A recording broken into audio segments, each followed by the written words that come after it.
피카소, 모들리아니 등이 활동하던 20세기 초 유럽에는 또 다른 바람이 불고 있었습니다. 바로 아르누보의 바람이지요. 아르는 아트, 곧 예술이란 뜻이고 누보는 불어로 새로운이란 뜻입니다. 그러니까 새로운 예술의 바람이 불었습니다. 아르누보는 19세기 말에서 20세기 초에 걸쳐 프랑스에서 유행한 사조로 미술뿐 아니라 건축, 공예, 가구 등 여러 분야에 영향을 미친 새로운 양식이었습니다.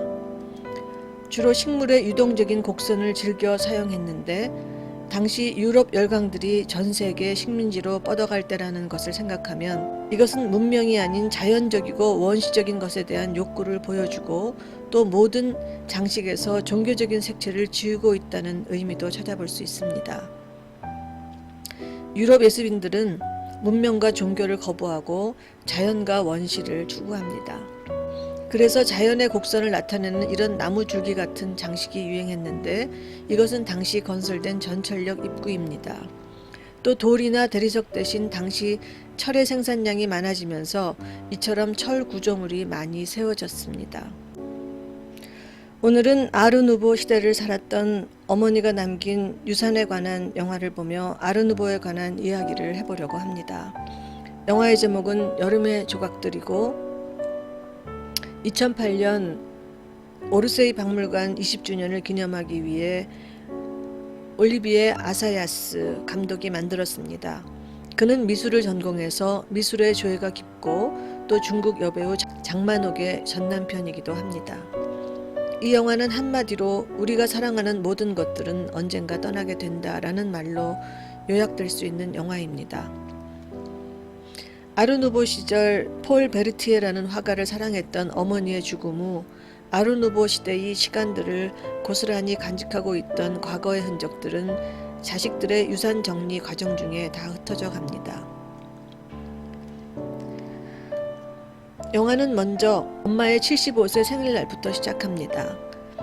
엄마는 큰 아들에게 자기가 죽은 후 소장품들 처리에 대해 설명하지만 엄마의 죽음을 전혀 생각지도 못하는 아들은 그저 귓등으로 흘려듣습니다. 제일 처음 등장하는 것은 루이 마조렐의 책상입니다. 그는 프랑스의 대표적인 아르누보식 가구 디자이너입니다. 영화 속 마호가니 책상은 1902년부터 1903년까지 제작됐으며 현재 오르세이 박물관이 소장 중입니다. 이 책상인데 둥근 곡선이 마치 자연스러운 나무 둥거를 연상시키고 다리 위 쇠 장식도 식물의 줄기를 연상시킵니다. 또 이것은 마조렐의 의자들입니다. 루이 14세, 15세의 고풍스러운 의자들을 생각하면 매우 현대적이고 역시나 등받이에는 포도나무가 그려져 있습니다. 매우 동양적인 느낌을 주기도 합니다. 이것은 마조렐의 또 다른 작품들로 유리 차양과 의자입니다. 유리 차양에도 식물의 줄기가 장식되어 있습니다. 심플한 의자도 당시에는 매우 현대적인 느낌을 주었을 것입니다. 마조렐의 모습이고 또 다른 마조렐의 의자입니다. 이것은 또 다른 작품인데 아르누보식의 건축입니다. 곳곳에 섬세한 곡선의 장식들이 그 특징입니다. 영화 속에서 마조렐의 작품이 나오는 장면을 보겠습니다. Fauteuil aussi, mais tu le sais, n'est-ce pas? Tu l'as dit 1000 fois, j'aurais du mal à l'ignorer. C'est une pièce unique. Le musée d'Orsay lorgne dessus depuis longtemps. Aussi sur l'armoire de Joseph Hoffmann. 그 다음 이 시기의 그림으로 오딜롱 흐동의 그림을 들 수 있습니다. 그는 1840년 프랑스 보르도에서 태어나 1916년 파리에서 죽었습니다. 당시는 마네, 모네, 르누아르 같은 인상주의 화가들의 전성시대였는데 그는 자신만의 독특한 양식을 표현했습니다. 그는 에드거 앨런 포의 소설에서 영향을 받아 기괴한 생물체와 식물들을 그렸으며 파스텔과 유화물감을 사용하여 강렬한 색채의 신화적인 장면들과 그리고 꽃그림을 그렸습니다. 주제들이 너무 신비롭고 예측 불가능하며 꿈과 같이 몽환적이었는데 이런 것은 당시 보들레르 같은 상징주의자들의 이상이기도 했습니다. 그들은 자신들을 세상의 이방들이며 하늘의 메시지를 들을 수 있는 자들이라고 했지요. 1899년에는 당시 또 다른 유파인 나비파와 함께 전시회를 열기도 하고 1903년에는 레지옹 도너의 훈장을 받기도 했습니다. 이들은 다음 세대의 화가들에게 깊은 영향을 주었는데 일전에 뭉크도 파리에서 르동의 영향을 받았다고 했었습니다. 특히 마티스는 르동의 꽃그림에 열광했으며 초현실주의자들은 르동을 자신들의 선구자로 여겼습니다. 그는 현실이 아닌 우리의 무의식을 상징적으로 표현하는 화가였죠. 이런 그림입니다. 뭐라 말할 수 없이 한마디로 몽환적이지요. 이것도 무슨 꿈속의 장면을 그리는 것 같습니다. 사물들은 무게도 없이 공중에 떠다니고 샤가를 연상시킵니다. 마티스가 열광한 꽃 그림입니다. 우리에게는 뭔가 친숙한 느낌인데 동양화 같은 느낌을 주어서인 것 같습니다. 하지만 당시 서양 사람들에게는 매우 신선한 충격을 주었을 것입니다. 또 다른 화분 그림입니다. 몽환적인 배경색과 함께 색조가 뭔가 신비한 힘을 가지고 있습니다. 영화 속 장면을 보겠습니다. Ça ne se voit pas, mais c'est dans un état épouvantable à cause de l'humidité. Il faut absolument le faire restaurer. Et ce sera à toi de t'en occuper. 이들과 전시를 같이 했다는 나비파에 대해서도 잠깐 살펴보겠습니다. 나비파는 고갱에게 영향을 받은 폴 세르지에가 파리의 젊은 화가들을 모아 이룬 집단으로 인상주의의 염증을 느낀 반항적인 화가들의 모임입니다. 나비는 히브리어로 예언자라는 뜻으로 그들은 당시 보들레를 비롯한 상징주의 시인들이 자신들을 하늘의 소리를 듣는 성직자처럼 여긴 것처럼 자신들도 미술로 종교의 기능을 대신하려 했습니다. 그들은 제식적인 저녁 식사를 하고 작업실을 사원이라고 불렀습니다. 대표적인 화가로는 모리스 드니, 폴 항송 등이 있는데 이들은 얼마 못 가 1903년 해체됩니다. 모리스 드니의 그림인데 리라를 든 아폴론과 그의 9명의 뮤즈들을 그렸습니다. 인상주의의 빛에 대한 집착 같은 것은 찾아볼 수 없고 현실 세계가 아닌 신화의 세계를 몽환적인 색으로 표현하고 있습니다. 이런 그림도 있습니다. 이것도 신화 속 한 장면 같습니다. 바닷물색이나 모든 것이 다 비현실적으로 보이지요. 보이는 대로 칠한 색은 절대로 아닙니다. 이것은 기존의 세계를 벗어나 몽환적이고 성스러운 느낌을 줍니다. 마치 꿈을 꾸는 듯합니다. 몇 개의 작품을 더 보겠습니다.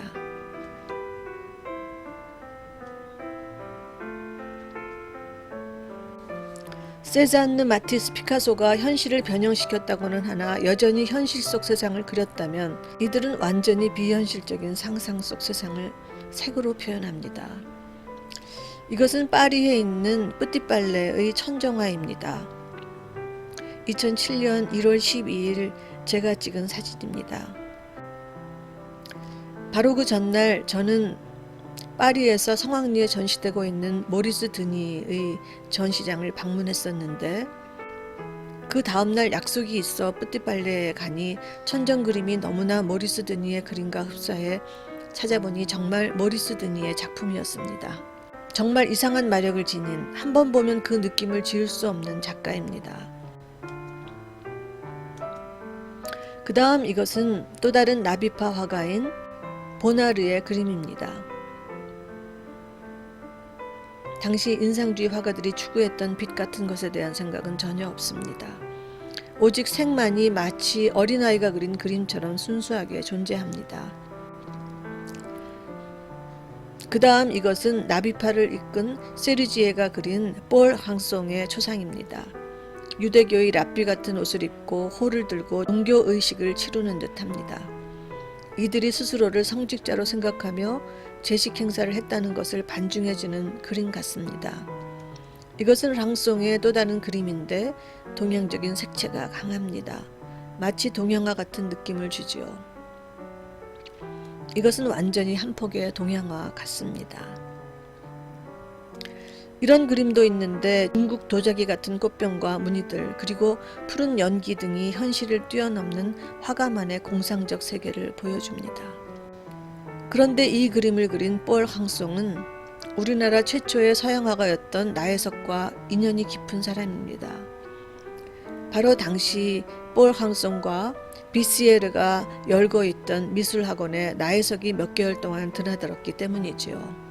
당시 이 학원에는 많은 일본 학생들이 유학하고 있었는데 나비파들 작품의 색이 매우 강렬하고 동양화 같은 느낌을 주는 것도 일본 학생들의 영향을 받았기 때문으로 생각됩니다. 파리에 있는 동안 나혜석의 자취를 찾아보았는데 폴 항송 미술 아카데미는 이미 문을 닫았고 그 손녀딸이 이 학원의 모든 자료들을 보관하고 있었습니다. 이 사진은 이 손녀의 집을 방문했을 때 찍은 사진입니다. 그때 손녀로부터 대접받은 음식들입니다. 이 집은 손녀가 살던 집인데 무슨 건축상을 받았다고 했습니다. 파리 안에 이런 집이 있다는 것이 좀 놀라웠던 기억이 납니다.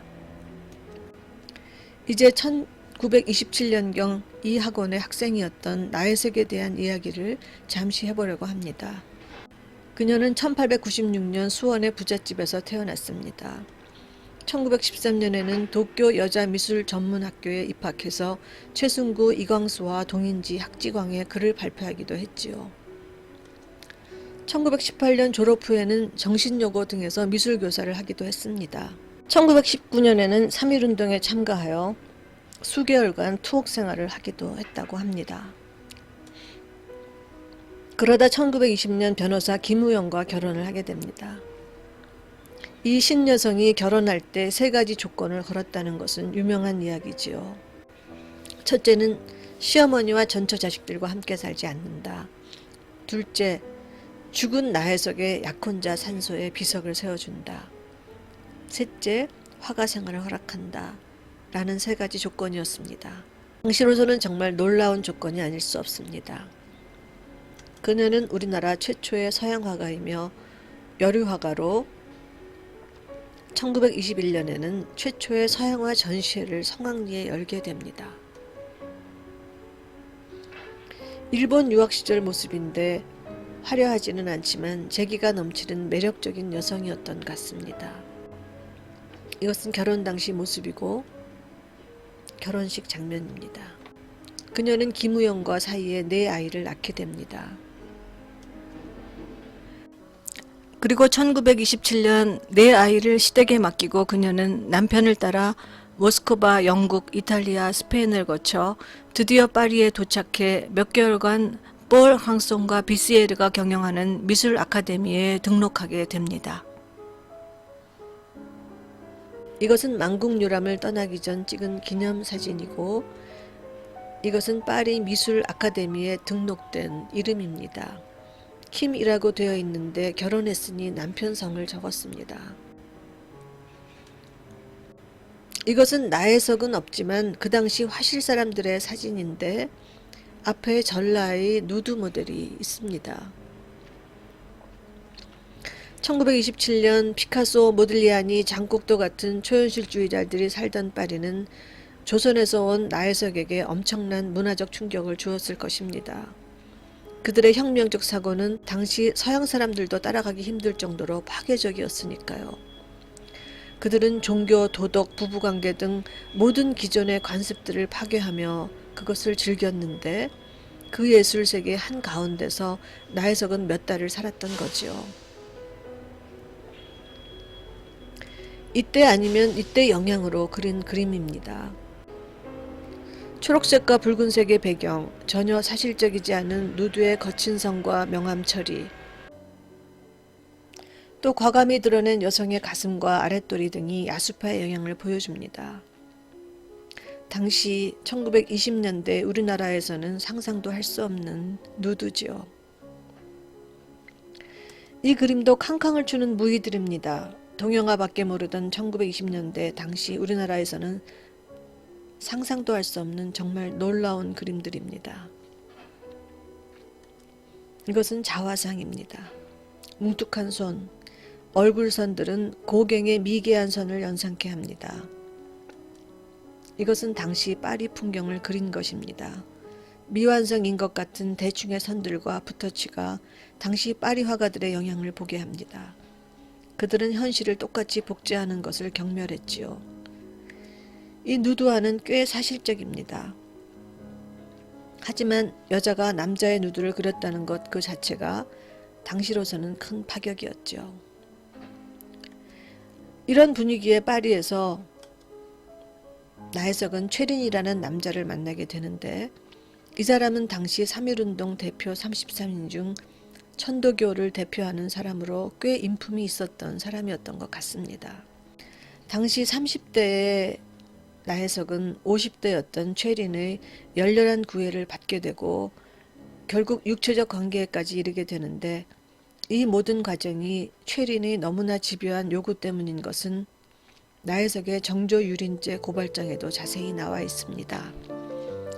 어쨌든 어떻게 된 영문인지 이 일은 서울까지 파다하게 소문이 나게 됩니다.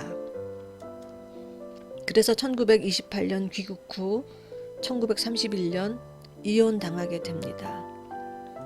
이후 정조유린죄로 최린을 고발하기도 하고 이혼 고백서 등 글 발표로 사회적 물의를 일으키게 되지요.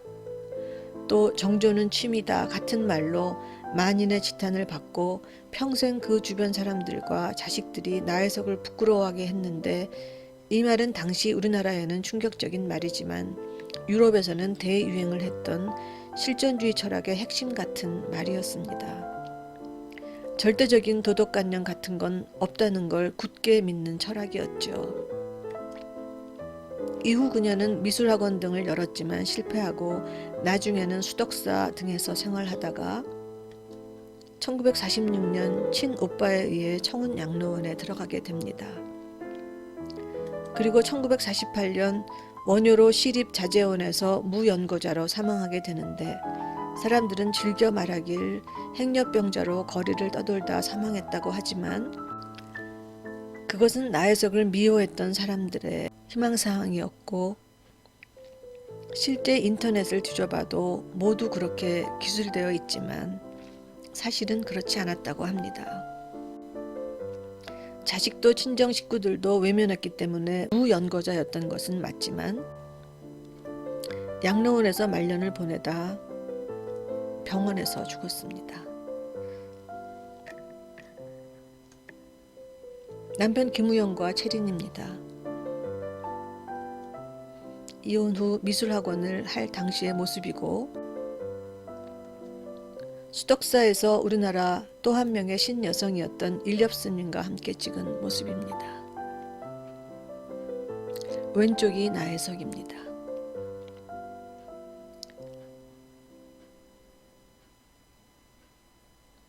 유럽 문화를 공부한 사람으로 1920년대 유럽 최고 전성기에 그들에게 유행했던 파괴적 철학을 맛본 한 가난한 나라의 여류화가가 숙명적으로 겪을 수밖에 없었던 그 고단한 삶에 대해 깊은 연민을 느끼게 됩니다.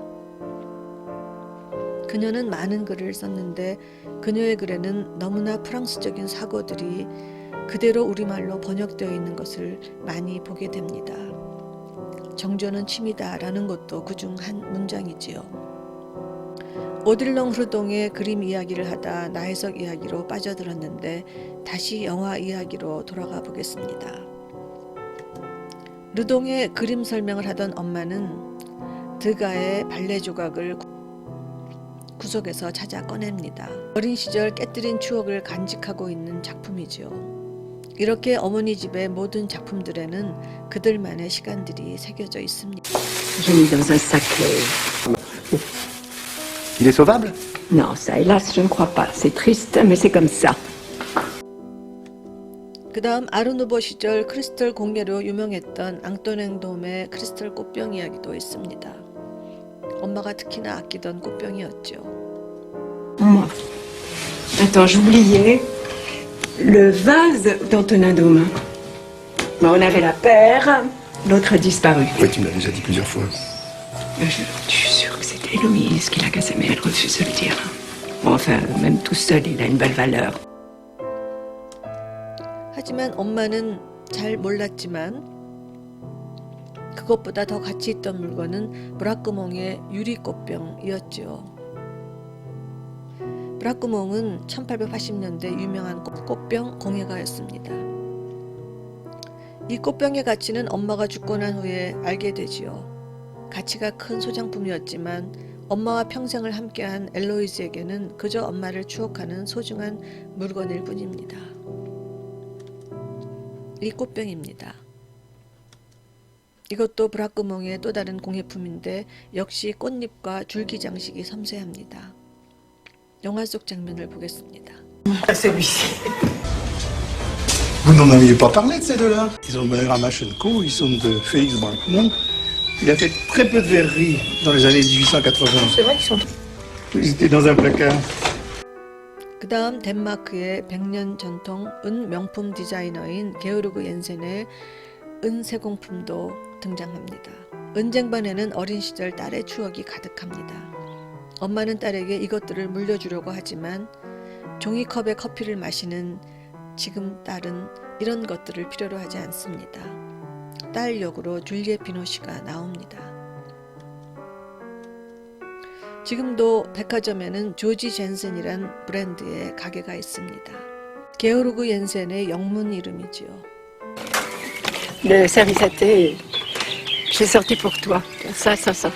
Si. Impossible de me souvenir si c'est Georgesen ou Mikkelsen. C'est plus contemporaine, comme ce que tu dessines. Bah attends, c'est un objet, il est réussi, s'il est réussi, tu te fais des idées, hein. Contemporain ou ancien, c'est beau à voir, tu regardes. 이렇게 엄마 생일을 축하하기 위해 모였던 자식들은 이 순간이 엄마와의 마지막 순간인 것도 모른 채 하루도 머물지 않고 바쁘게 떠나갑니다. 홀로 남겨진 엄마는 쓸쓸한 방에서 불도 켜지 않고 오래도록 혼자 있습니다. 그러다 자식들은 갑작스럽게 엄마의 죽음을 맞이합니다. 지난번 엄마의 생일 파티가 마지막이 될 줄 몰랐던 자식들의 슬픔이 영상 속에서 잔잔하게 전해져 오지요. 그리고 자식들은 결국 남겨진 집을 팔고 소장품들을 오르세이 박물관에 기증하기로 결정합니다.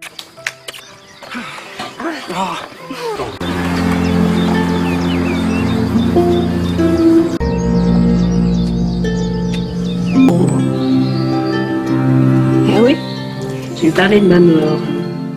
Ils sont grands, ils ont leur vie, leur histoire n'est pas la mienne. Beaucoup de choses qui vont partir avec moi. Des secrets. Je te présente mes condoléances. Le plan du cimetière.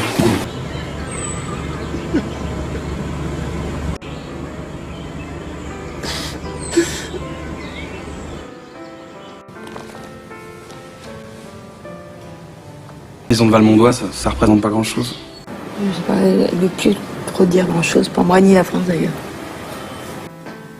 Tu pleures. Ça va pas.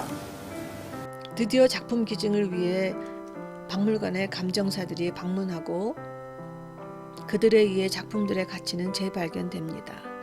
Ah, mais voilà le bureau Majorel. Quand on aura débarrassé les papiers, on verra mieux. Ça fait longtemps que vous étiez. Je suis un peu désorienté là. Où se trouve le... Vous maîtrisez ça? 오르세이 박물관에서 작품 구입을 위한 회의가 시작되고 오르세이 박물관에 숨겨진 이것저것을 보여주는데 방문자들이 주로 미국 사람, 일본 사람이라는 것이 의도적입니다.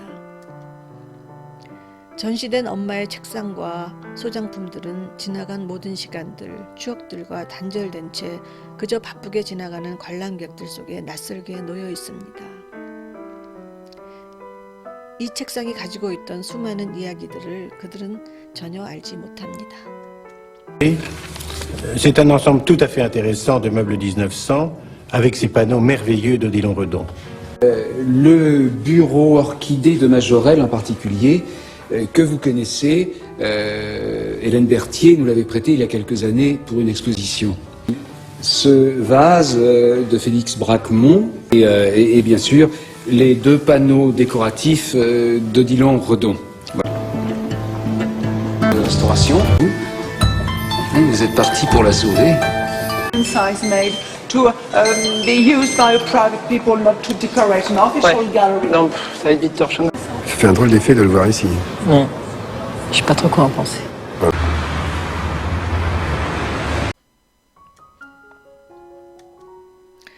영화 마지막에 평생을 함께 살았던 가정부 엘로이스가 마지막으로 어머니의 집을 방문합니다. 추억들은 모두 분해되고 평생을 살았던 집은 텅 비고 닫혀 있습니다. 마치 예술품들이 모두 해외로 팔려나가 텅 빈 프랑스처럼 말이지요. 마지막에 팔린 할머니 집에서 젊은이들이 파티를 벌입니다.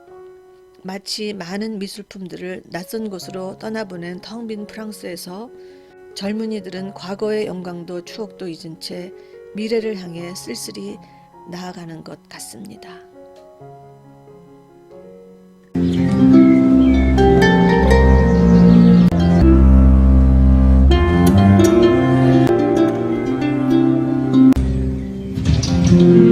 Devant, les toilettes à droite aussi.